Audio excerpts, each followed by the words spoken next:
Yuji Itadori was not the kind of high school student anyone could easily pin down. With athletic skills that could make most athletes jealous, one would think he would be running laps or winning medals. Instead, he chose to hang out with his buddies in the occult research club, chasing ghost stories instead of trophies. His grandfather, on his deathbed, left him with one last piece of advice: use that ridiculous strength of his to actually help people. Yuji, of course, tucked that away in his heart, even if he did not quite know what it meant yet. Meanwhile, Megumi Fushiguro, a first year at Tokyo Jujutsu High, was busy with a rather grim errand.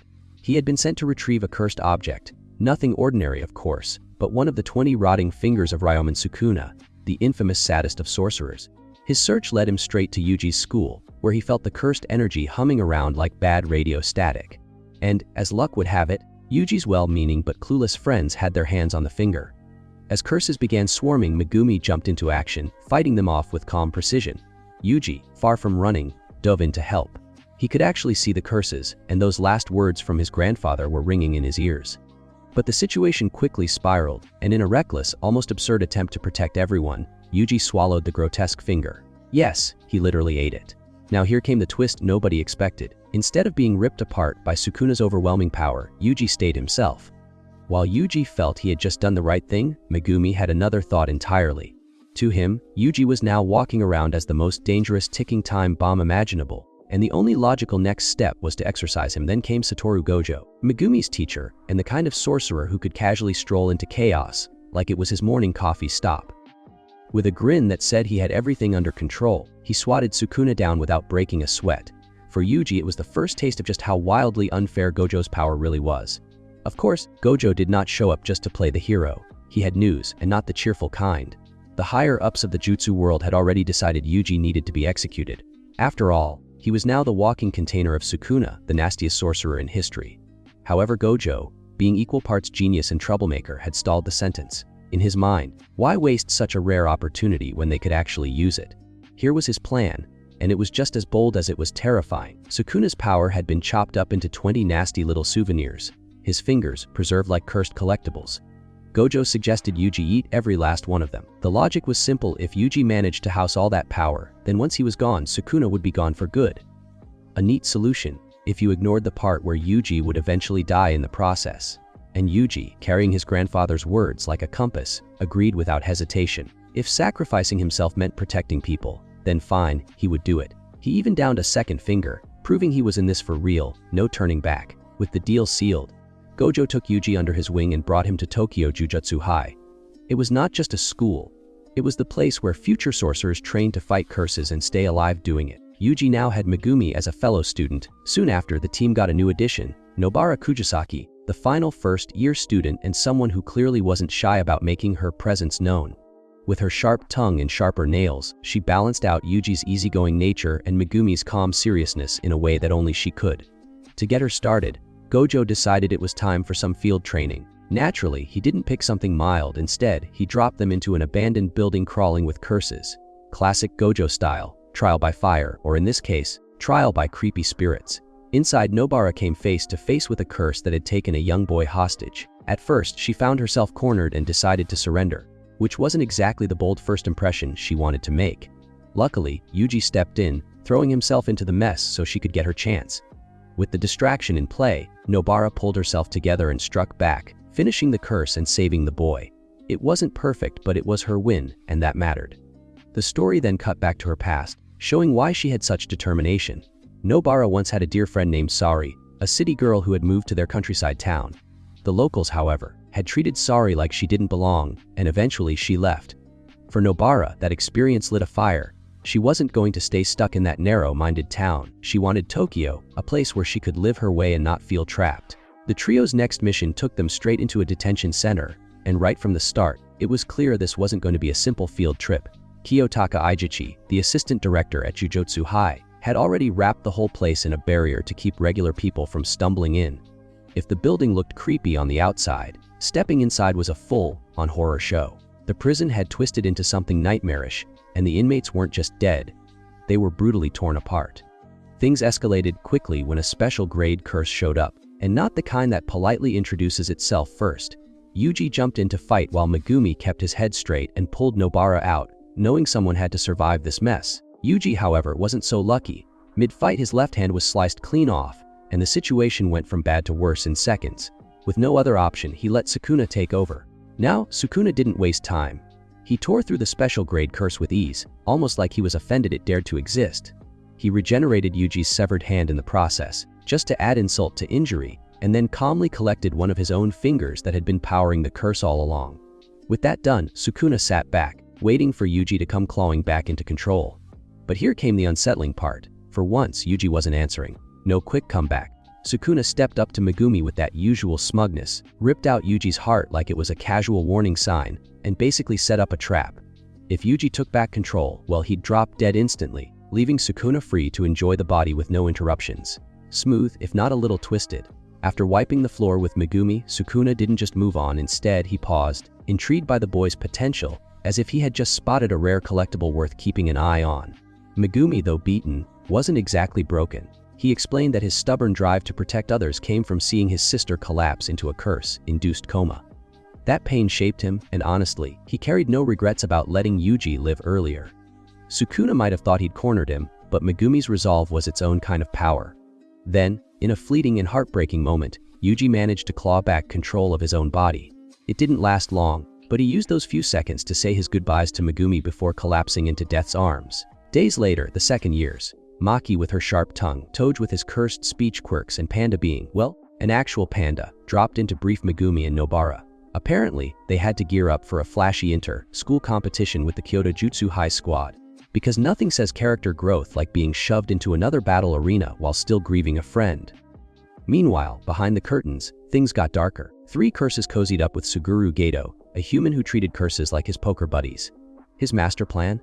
Lock away Gojo, the strongest thorn in everyone's side, and somehow win Sukuna over to his twisted little cause. Big dreams, big mess. Back on the medical side of things, Yuji's body was under the careful watch of Dr. Shoko Airi. She was doing her best to make sense of what was left of him. But deep within Sukuna's ominous domain, Yuji stirred awake, caught between death and something far stranger. Megumi and Nobara spent their days sweating it out with the second years, trying to sharpen their skills for the big competition coming up next month. It wasn't exactly summer camp, but with Maki barking orders, Toji dropping his one-word bombs, and Panda casually showing everyone up, the training had its own chaotic charm. Meanwhile, Sukuna wasn't wasting time. He sweet-talked, or rather cornered, Yuji into a sneaky little deal. The arrangement was simple but sinister. If Yuji ever said the word in chain, Sukuna could hijack his body for 1 full minute. The only catch was that Sukuna wasn't allowed to harm anyone during that window. On paper, that sounded almost fair. In reality, it was Sukuna, so the fine print probably screamed trouble. Naturally, Yuji came back to life with no memory of agreeing to any of it, because why not add amnesia to the list of problems? Gojo, being the ever-smiling trickster, pulled Shoko aside and told her to hold off on reporting Yuji's miraculous revival. His logic was simple: the higher-ups had already signed off on Yuji's death, so letting them know he was back would only stir the pot. For now, it was better to keep the secret under wraps. With that, Gojo personally took it upon himself to train Yuji in controlling cursed energy, which was as much about patience as it was about not blowing things up by accident. On the other side of the board, Geto was busy playing puppet master. He instructed Jogo, the volcano-headed curse with anger issues, to make use of a terrifying tool called the prison realm. The plan was not to kill Gojo, since even Geto knew that was basically impossible, but to trap him and get him out of the way. Jogo, of course, decided he didn't need to follow orders to the letter. Instead of focusing on the grand plan, he puffed up his chest and swore he'd take Gojo down himself.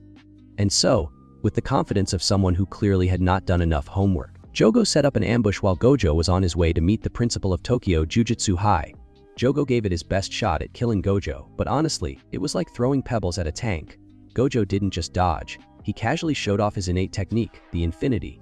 Basically, he manipulates cursed energy so precisely that anything coming his way slows to a crawl before it can even touch him. It was the ultimate look but don't touch flex, and Jogo had front row seats to his own humiliation.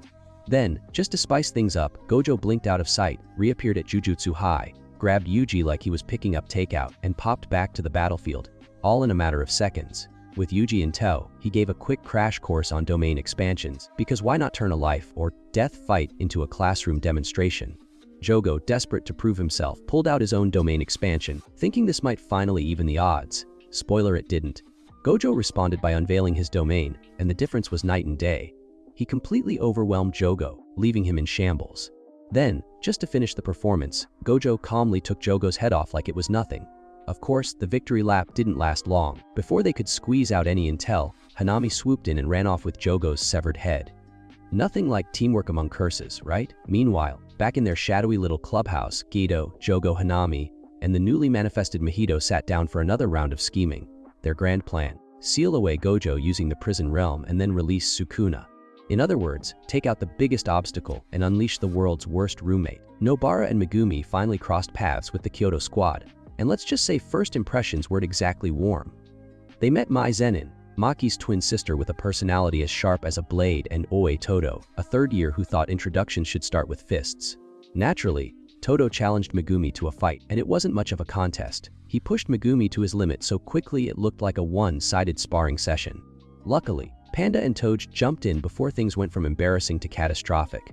While Megumi was recovering from his bruised ego, Nobara got a little heart-to-heart from Maki. She explained that unlike most sorcerers, she couldn't use cursed energy.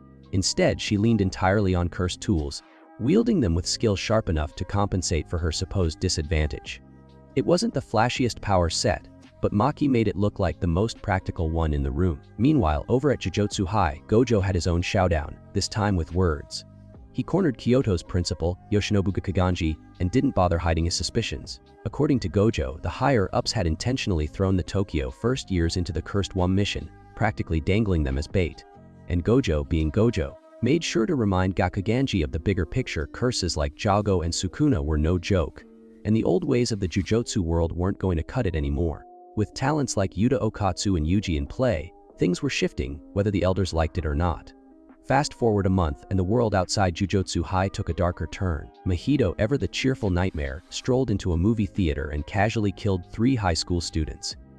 As if that wasn't chilling enough, he was soon approached by a teenage boy who, unlike most, could actually see him. A chance encounter, maybe, but one that promised trouble was about to snowball. Junpei Yoshino, a high schooler with zero interest in class that day, decided a movie was a better use of his time. Unfortunately, his little escape turned into a horror show when his bullies' faces twisted grotesquely, leaving them dead in their seats. Instead of running away like most would, Junpei's curiosity dragged him straight toward Mahito, the curse born from all the bitterness and hatred humans carry around like baggage. Junpei, desperate for some kind of power, asked for guidance, and Mahito, ever the charming manipulator, started feeding him a worldview dipped in nihilism. To Mahito, life was disposable, and people were little more than clay to be reshaped. Meanwhile, Yuji had his own assignment. He got paired with Kento Nanami, who once lived the soul-crushing salaryman life before trading it in for something somehow less boring but far more dangerous: sorcery. Together, they began digging into the theater incident, their teamwork a mix of Yuji's raw energy and Nanami's calm, businesslike approach. It wasn't long before Yuji found himself in the thick of battle with 2 curses. In the middle of the fight, something clicked. He discovered his own cursed technique, using cursed energy to supercharge his punches and physical strength. It wasn't elegant, but it hit hard, and that was what counted. Nanami, however, noticed something deeply unsettling. These weren't ordinary curses, they were humans twisted into monstrous forms. That revelation raised the stakes significantly. With that, Nanami made the call. He sent Yuji and Ijichi to keep an eye on Junpei, while he took it upon himself to go straight at Mahito. Calm, collected, and carrying the weight of experience, Nanami was walking into a storm, and he knew it. Mahito, never one to miss a chance at sounding superior, explained his twisted philosophy. Since he could manipulate the shape of souls, human life to him was nothing more than clay to be molded or discarded. To Junpei, already beaten down by years of bullying, this perspective was like a green light. If life was that cheap, then killing didn't have to come with guilt. Fueled by that warped encouragement, Junpei marched straight to his teacher, the one who had turned a blind eye to his suffering, and was just about ready to end him when Yuji stepped in at the last second. While that tension brewed on the surface, Nanami was knee-deep in trouble, literally, in the sewers. There, he faced Mahito directly and uncovered something horrifying. The grotesque curses they'd been fighting weren't just monsters, they were still living humans twisted beyond recognition, trapped in endless suffering. That revelation didn't just raise the stakes, it practically set them on fire. Nanami, always the picture of professionalism, had been fighting within his self-imposed limits, timing his battles like they were office shifts. But once he clocked past his so-called work hours, all bets were off. He ditched the restraint, unleashed his full strength, and for the first time, Mahito looked caught off guard. The curse, who thought he had the upper hand, suddenly found himself facing someone who was far more dangerous when he stopped pretending to play by the rules. Nanami took Mahito down without much effort, but the curse slipped away by twisting his own soul and changing his body. Meanwhile, Yuji was busy bonding with Junpei over their shared love for movies, and their friendship grew quickly. Later at dinner, Yuji explained that taking lives would only make it harder to truly value people and the connections they build. The night, however, had other plans. A curse drawn by one of Sukuna's fingers attacked Junpei's home and killed his mother. Broken and angry, Junpei became the perfect target for Mahito's lies. The curse convinced him that his old bully Shada Ito was to blame. Blinded by rage, Junpei set the stage and pulled Yuji to the school just as he was ready to strike at Ito. Junpei, worn down by everything he had seen and convinced that people had no real compassion, turned his anger on Yuji. He summoned his curse technique, a jellyfish shikigami that could poison anyone unlucky enough to get caught by it. Yuji, ever the stubborn optimist, tried to calm him down and even suggested he join Jutsu High. That moment of hope vanished the second Mahito walked in. He exposed how he had been pulling Junpei's strings all along. Junpei tried to push back, but Mahito wasted no time twisting him into a hideous creature. Yuji begged Sukuna to step in and save his friend, but Sukuna only mocked him and laughed along with Mahito, leaving Yuji powerless. Watching Junpei die in front of him broke Yuji, and his grief snapped into fury. He launched himself at Mahito, and this time his punches landed hard enough to hurt both the body and the soul of the curse. Mahito, annoyed, tried to reshape Yuji as well, but Sukuna finally spoke up, warning Mahito to never touch his vessel again. Just then, Nanami arrived and stood at Yuji's side, promising that together they would put an end to Mahito. Nanami and Yuji worked together, picking apart Mahito's weak spots until the curse started losing ground. Feeling the walls close in, Mahito unleashed his domain expansion and trapped Nanami inside. For a moment, Nanami accepted that this might be the end. His thoughts drifted back to his past, to the time he left Jujutsu High because life felt meaningless, and to the day he found a spark of purpose again by exorcising a small curse that had been haunting a bakery cashier. While Nanami faced that grim reflection, Yuji forced his way into Mahito's domain expansion. In the chaos that followed, Mahito made the mistake of brushing against Sukuna's soul for the second time. Sukuna did not take kindly to that and struck him with devastating force, leaving Mahito no choice but to run. Afterward, Yuji, still shaken, admitted to Nanami that he had been forced to kill someone. With heavy resolve, he promised himself that he would never allow defeat to take him again. Geto, joined by the freshly patched up Jogo and Mahito, sat around plotting their next big move. He laid it out simply enough. The plan was to gather every single one of Sukuna's fingers and bring him back in full force, with the first strike aimed straight at Tokyo Jujutsu High.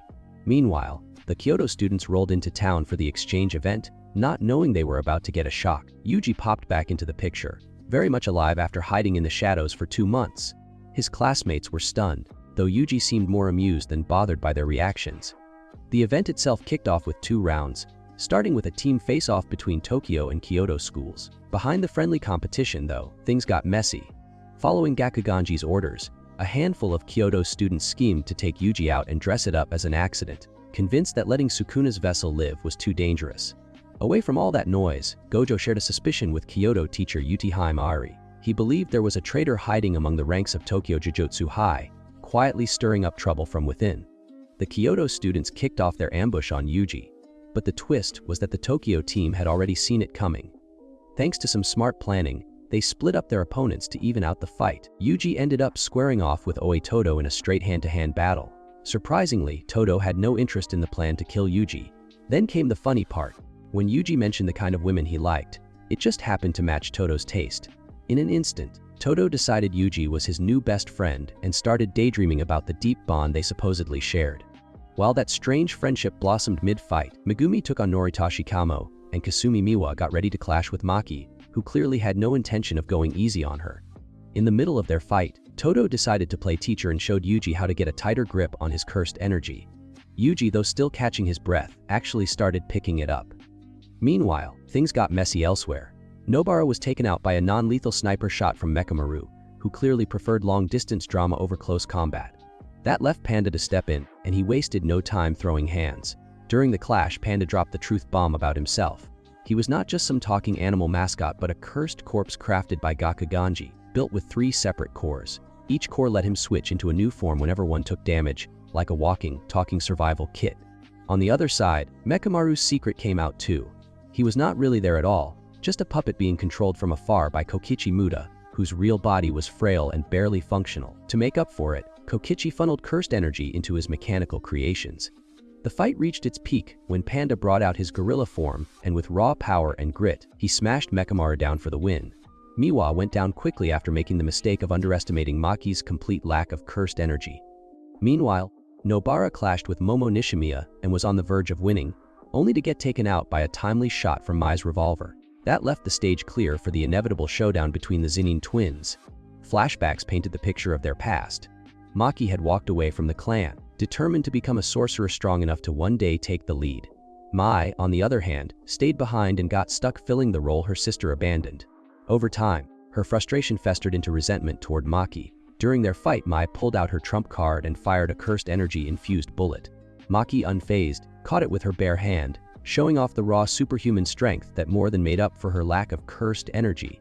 In the end, both Mai and Nobara were knocked out of the event, leaving the battlefield a little quieter, but far from settled. Miwa was taken out of the event in the simplest way possible when Toji used his technique to make her fall asleep mid-match. With her out of the picture, Toji barely had time to breathe before Hanami showed up, and just like that, the exchange event came to a screeching halt. While Megumi and Noritoshi were still locked in their own fight, they caught sight of Toji running for his life. He urged them to get out too, but Hanami was not about to let anyone leave so easily and blocked their escape.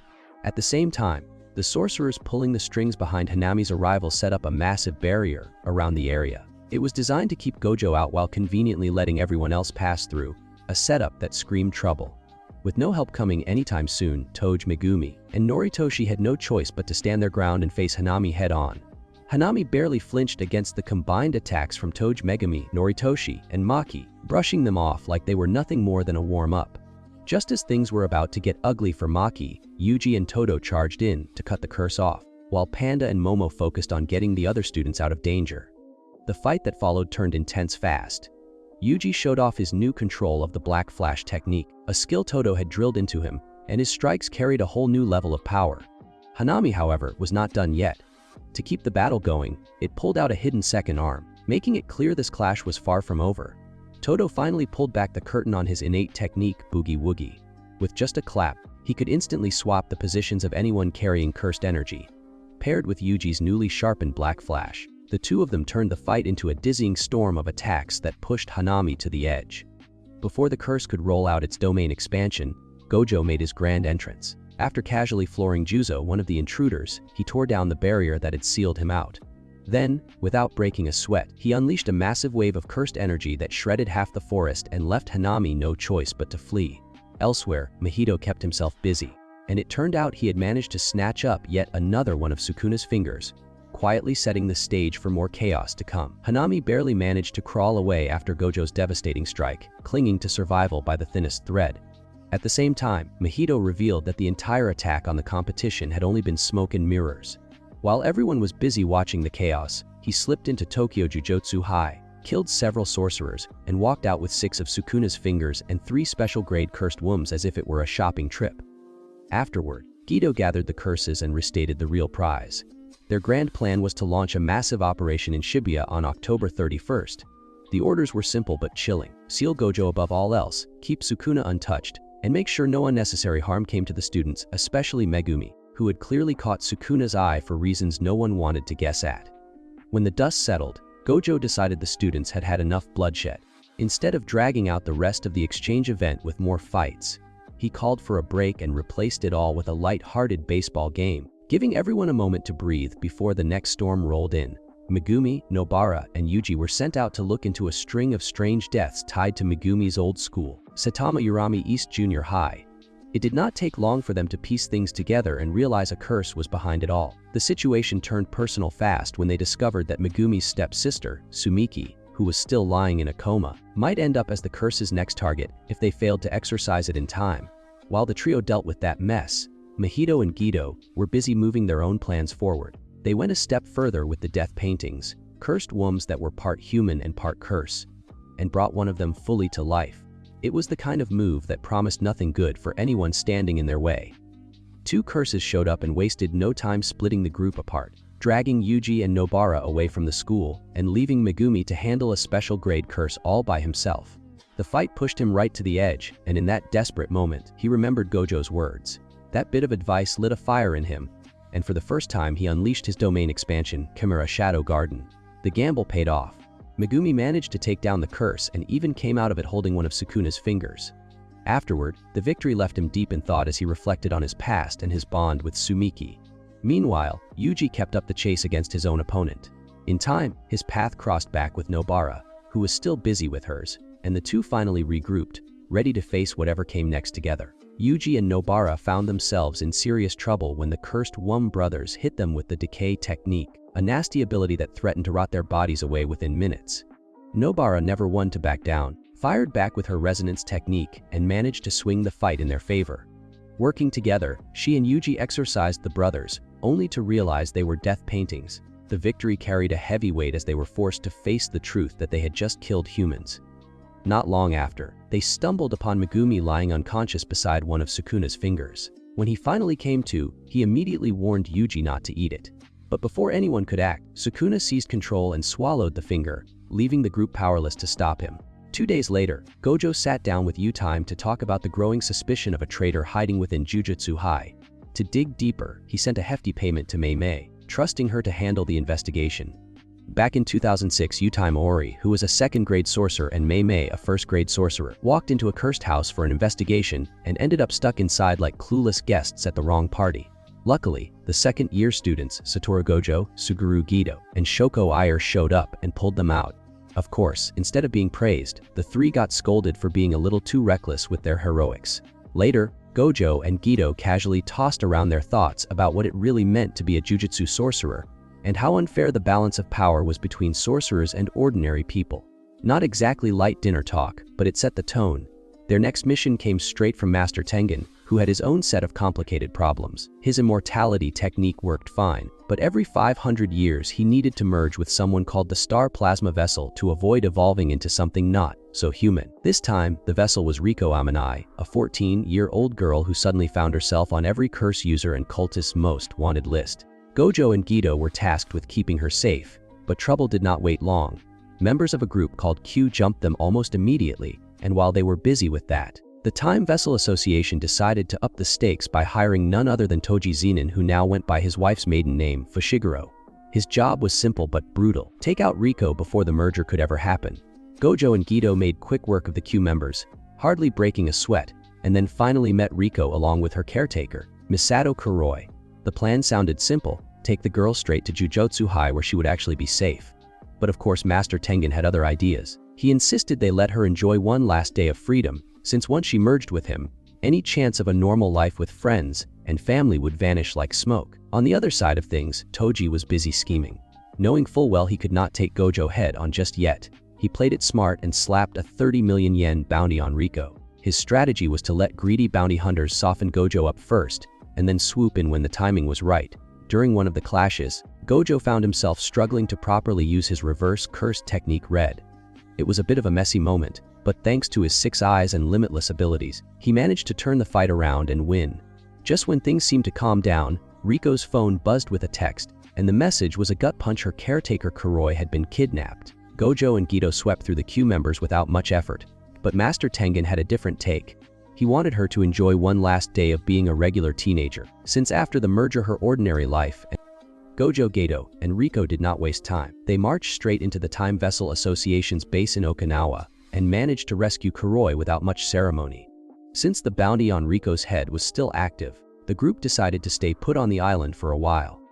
Instead of hiding in the shadows, they passed the time sightseeing, though Geto could not help but notice how drained Gojo was looking after keeping his 6 eyes active for 2 days straight just to keep everyone safe. Once the bounty finally expired, they headed back to Tokyo Jujutsu High. But of course Toji was already waiting. He took full advantage of Gojo's fatigue and struck at the perfect moment, catching him off guard. While Gojo fought desperately to hold his ground, Geto rushed Riko and Kuroi toward Tenjin's lair. During the clash, Gojo began to piece together Toji's secret. The man had no cursed energy at all and was born with a heavenly restriction, which in turn gave him monstrous physical strength.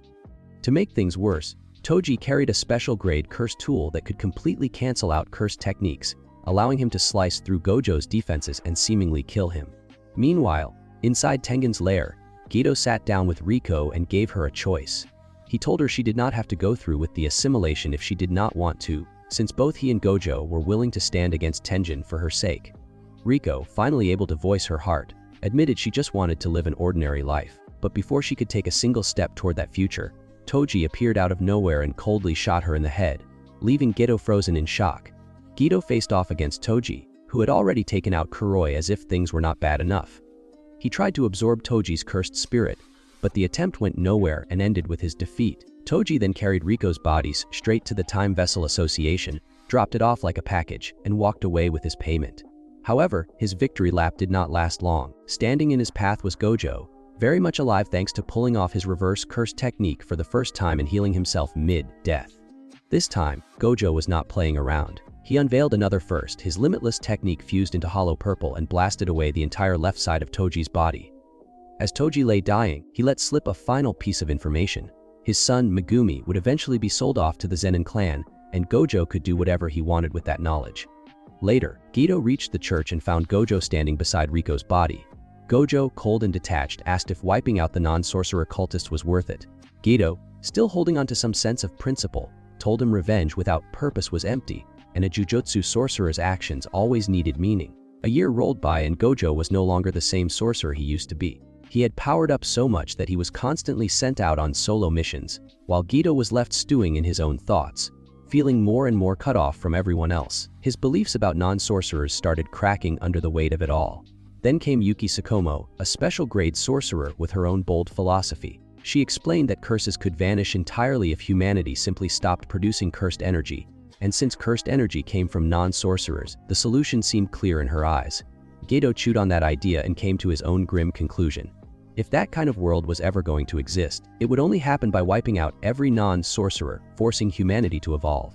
Sadly, two moments shoved him over the cliff. First, his bright and upbeat underclassman Haibara died during a mission.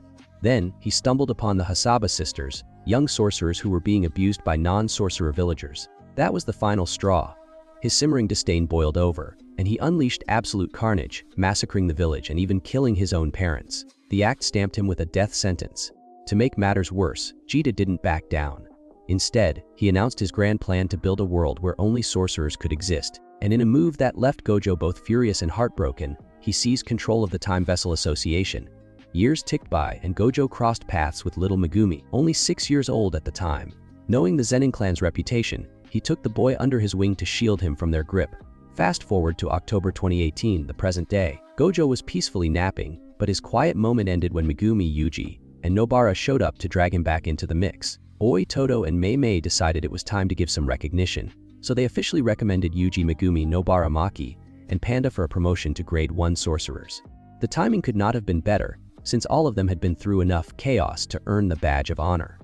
Meanwhile, Nobara went on a casual shopping trip and ended up bumping into Yuko, Yuji's old classmate who still carried a soft spot for him.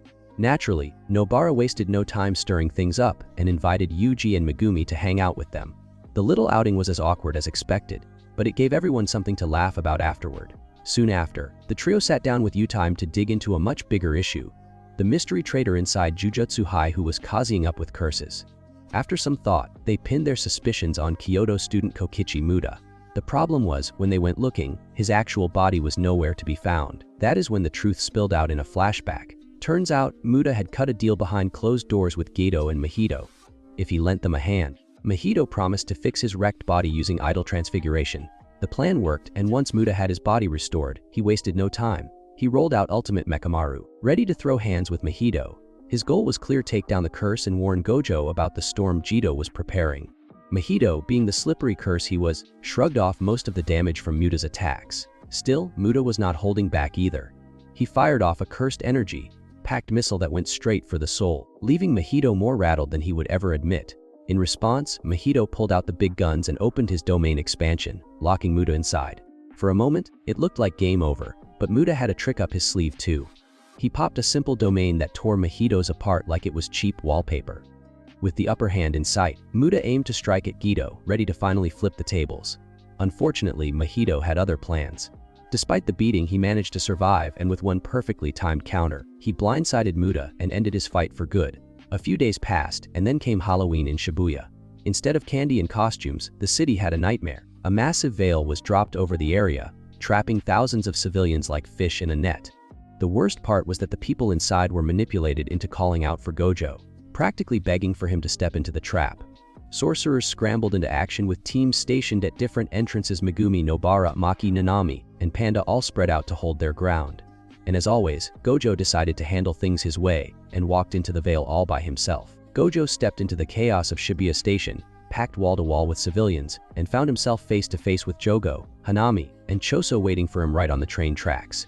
While that standoff brewed, Yuji was off on another assignment with Mei Mai and her ever-loyal little brother Yui. Their task was to check out a second veil hanging over a different station. The moment they arrived, it was clear who had been there. Transfigured humans littered the place, a dead giveaway that Mahito had already paid a visit. Mei Mai and Yui focused on cleaning up the mess, while Yuji stepped up against a grasshopper curse guarding the veil. The fight was quick and messy, but Yuji pulled through, crushed the curse, and broke the veil. The victory felt hollow though, since Mahito and every last civilian had already vanished without a trace.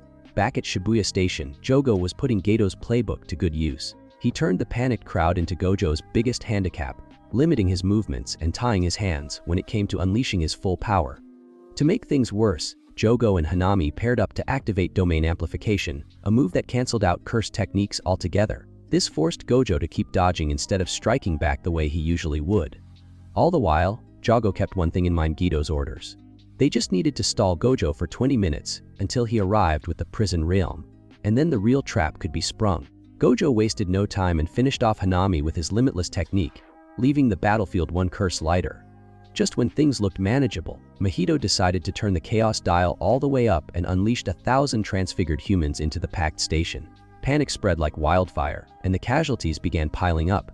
With the crowd in danger and no clean way out, Gojo pulled his trump card. He activated his domain expansion, but only for a blink and you miss it 0.2 seconds. That tiny window was enough to freeze every soul in the station while sparing the civilians from permanent mental damage. Once everyone was locked in place, Gojo swiftly exorcised all the transfigured humans, saving the masses. The downside was obvious. Burning through that much power drained him exactly as Geto had predicted. Before he could catch his breath, the prison realm box appeared right before him, and with it came Geto's familiar face. The shock of seeing his supposedly dead friend cracked Gojo's composure, flooding him with old memories. That split second of hesitation was all the prison realm needed to trap him. Reality hit hard when Gojo realized the man standing there was not truly Geto. The imposter revealed himself in the most grotesque way possible, cracking open his skull to show a living brain with a mouth. He explained his cursed technique, which allowed him to jump bodies by transplanting his brain, and revealed that he had taken over Geto's corpse to claim his curse manipulation. Meanwhile, away from the nightmare unfolding in Shibuya, Yuji received a grim update through Mechamaru's earpiece. The unthinkable had happened. Gojo had been sealed. Gojo manages to brush against what is left of the real Geto's mind, and for a moment Geto's body fights back by choking itself.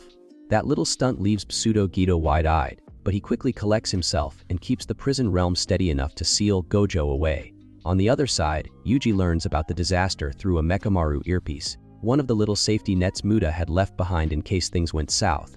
Following the instructions, Yuji does the only thing he can: he yells out the news about Gojo's sealing so the other sorcerers catch on. From there, teams of sorcerers rush into the veil, though not everyone has good luck. Ijichi ends up ambushed and stabbed by Haruta Shigemo, a curse user with a talent for cheap shots. Yuji soon meets up with Nanami, Megumi, and Takuma Ino, and the group starts piecing together a plan. Meanwhile, the prison realm is groaning under the weight of Gojo's power, which means Pseudo-Geto has no choice but to babysit the seal until it finally calms down. As for the curses, they can't even agree on how to deal with Yuji. Choso and Mahito are keen on killing him. Jogo dreams of resurrecting Sukuna, and Mahito spices things up with a little contest to see who can track him down first. Chaos as usual. Nanami heads off to track down Ijichi inside Shibuya Station, but before leaving, he tells Yuji, Megumi, and Ino to check out the mysterious veil keeping sorcerers from getting in. The three waste no time and bump straight into the curse users guarding it. Yuji and Megumi lock horns with one, while Ino gets stuck dealing with the other two, an odd duo of a grandmother and her grandson. During the scuffle, the curse users cannot help but brag about how free they finally feel now that Gojo is out of the picture. The grandmother then pulls out her party trick, a seance that turns her grandson into none other than Toji Fushiguro. Ino quickly learns that Toji is not the type you trade punches with, as his sheer strength and deadly skills leave Ino completely outmatched. Meanwhile, Megumi notices something unusual about their own opponent. The guy's inverse technique makes strong hits useless and weak ones pack a punch. Once Megumi figures that out, he and Yuji take turns dishing out a clever mix of soft taps and heavy blows until the trick collapses. The two eventually bring him down with a well-balanced storm of attacks. Nanami stumbles across Ijichi, barely hanging on, and wastes no time carrying him to safety. At the same moment, Yuji and Megumi smash apart the veil that had sorcerers trapped inside the city. Sadly, the barriers around Gojo and the civilians in Shibuya remain firmly in place, because life just loves complications. After rescuing Ino, the group splits. Megumi hauls Ino out towards safety while Yuji heads back to regroup with Nanami. Elsewhere, Toji's soul fully seizes control of the grandson's body, and with zero hesitation, wipes out the grandmother who summoned him in the first place. Family bonding clearly was not on the agenda. Meanwhile, Nobara and Akari cross paths with Haruta but are quickly taken down. Before Haruta can finish the job, Nami shows up, and his anger boils over. He gives Haruta a beating so vicious that it leaves little room for doubt about his feelings, then calmly tells Nobara and Akari to wait for rescue. Deep in the subway tunnels, Pseudo Geto gets busy by releasing a special grade cursed spirit straight at Mei and Yu. On another front, Yuji runs into Choso, who is itching for payback over the brothers Yuji and Nobara had already taken out. Things are about to get personal. Choso wastes no time and drives his blood manipulation straight through Yuji's left arm, leaving him scrambling just to stay standing. As Choso keeps pressing in, Mechamaru's voice cuts through, urging Yuji to duck into a restroom and flood it so the water can weaken Choso's blood techniques. Yuji listens, but even then Choso still manages to land a strike on his liver, and things get ugly fast. Convinced he is on the edge of death, Yuji decides to throw everything he has into one last stand. His plan is simple: take Choso down with him and hope that sacrifice buys the others enough time to save Gojo. Sadly, Choso is not impressed. He blocks Yuji's divergent fist with a wall of blood like it was nothing. Just as Choso moves in for the final blow, something bizarre happens. Out of nowhere, his mind fills with fake memories of Yuji calling him brother, moments that never actually happened but feel painfully real. The confusion hits hard, and instead of finishing the fight, Choso stumbles away in a daze. Left behind, Yuji collapses unconscious, only to be discovered by the Hasaba sisters. Mei takes down the smallpox deity with sharp planning, using Yu and her crows as the perfect distraction. Victory barely has time to settle before she and her brother come face to face with Pseudo Geto, because trouble clearly refuses to take a break. Meanwhile, down in Shibuya Station, Nanami Maki and Naobito end up against Dagon, who decides it is time to stop being a cursed womb and show off his shiny new fully evolved form. Things escalate quickly when Dagon rolls out his domain expansion, trapping them in a nightmare filled with endless shikigami. Inside that space, Nanami and Naobito are swallowed up by the swarm, and for a moment, it looks like game over. Luckily, Megumi comes through from outside. He pulls off his own domain expansion, which forces a crack in Dagon's territory and leaves an opening. Thanks to that, Nanami and Naobito manage to hang on, though the fight is far from over. Just as the group looks for a way out, Toji suddenly slips through the escape route of the domain, crashing the party with perfect timing. With Maki's cursed tool in hand, Toji locks onto the strongest presence in the room, which happens to be Dagon, and tears through him like it is nothing. The domain shatters along with Dagon, leaving no trace of his earlier confidence. Without missing a beat, Toji shifts his focus to Megumi, tossing him outside the building as if setting the stage for a private showdown. Right then, Jogo shows up, sees Dagon's remains, and actually takes a moment to mourn. The grief does not last long, though he instantly torches Nanami, Maki, and Naobito in a fiery burst of payback. But Jogo's attention quickly shifts again when he senses Sukuna's presence nearby. Following that lead, Jogo finds the Hasaba sisters shoving one of Sukuna's fingers into the unconscious Yuji. Not satisfied, he stuffs in 10 more fingers, bringing the count to 15. The overload wakes Sukuna, who slips into Yuji's body and takes control. The sisters, brimming with misplaced confidence, beg Sukuna to get rid of the fraud inside Geto's body and even try to bargain by dangling the location of another finger. Sukuna is not amused. Instead of thanking them, he slaughters them with zero hesitation. After that, he turns to Jogo with a deal: if Jogo can manage to land just one hit on him, Sukuna will play along with their group and even promise to spare one person in Shibuya, and that lucky survivor would be Megumi. Megumi throws himself into a fight with Toji, but the gap in strength is brutal, and he quickly finds himself pushed to the edge. When Toji drives a blade into him, something unexpected happens. He suddenly recognizes his own son. For a fleeting moment, his humanity slips back through the cracks. Memories rush in, including the time he sold Megumi to the Zenin clan, convinced it would give the boy a better future.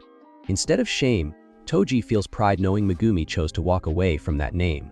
With a final act of will, Toji drives his weapon into his own vessel's head, ending the possession once and for all. Megumi barely has time to breathe before Haruta comes swinging in, eager to kick him while he is down. At the same time, chaos explodes elsewhere as Sukuna and Jogo clash in a battle that tears Shibuya apart. Sukuna treats Jogo like a plaything, drawing out the fight until he unveils his open technique. Flames roar to life, and in a blink Jogo is reduced to ash. In the space between life and death, Jogo reunites with Hanami and Dagon, realizing with bittersweet clarity that they had been far more human than they ever thought. Sukuna, in his own twisted way, acknowledges Jogo's determination and power, words that bring Jogo to tears before he fades away. Back in the ruins, Sukuna crosses paths with Yuram, a curse user tied to his past. Meanwhile, a cursed spirit turns its attention on Haruta, who, in sheer desperation, begs for the unconscious Megumi to finally wake up. On the brink of death against Haruta, Megumi makes a desperate move and summons Mahoraga, the strongest Shikigami of the 10 Shadows technique. No sorcerer in history has ever managed to tame it, but Megumi has no other choice. The ritual knocks him unconscious, as tradition demands. The summoner stays in a death-like state until Mahoraga either falls or wipes out both the caster and the target. Before Mahoraga can finish Haruta off, Sukuna steps in. He recognizes the summoning for what it is and decides to keep Megumi alive for his own reasons. Mahoraga's ability to adapt to any attack makes the fight tricky, but Sukuna rises to the challenge. He unleashes his domain expansion, Malevolent Shrine, covering a massive radius with relentless slashes. The storm of attacks tears into Mahoraga and slices Haruta down in the crossfire. Once the dust settles, Sukuna quietly delivers Megumi's unconscious body to Shoko for treatment. Then he gives Yuji back control, leaving Yuji shattered by the destruction carried out with his own hands. Meanwhile, Nanami, burned and battered but somehow still alive, drifts through the subway like a man clinging to the last threads of willpower. Yuji froze when he saw Nobara lying there, almost lifeless, and guilt hit him like a freight train. That moment of shock left him wide open, and Mahito didn't waste a second, landing several punishing blows and even hitting him with a black flash. Just as things were about to get much worse, Todo crashed onto the scene, dragging Yuji out of the fire and trying to pump some fight back into him. Meanwhile, Arata Nida rushed in to patch up Yuji's injuries while also attempting emergency treatment on Nobara. The situation was grim, but he revealed there was still a tiny thread of hope that she could make it.